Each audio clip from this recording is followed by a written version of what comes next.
Today we're gonna make the pineapple screwdriver.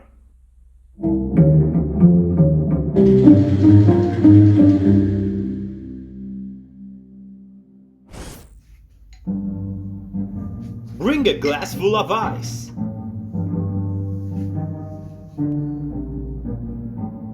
Add 2 ounces of vodka.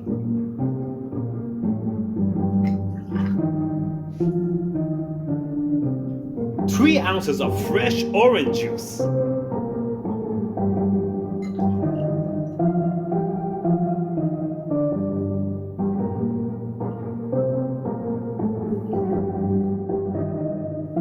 One ounce of fresh pineapple juice.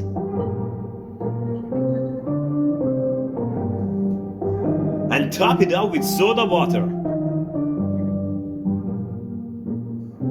Stir a little to mix them.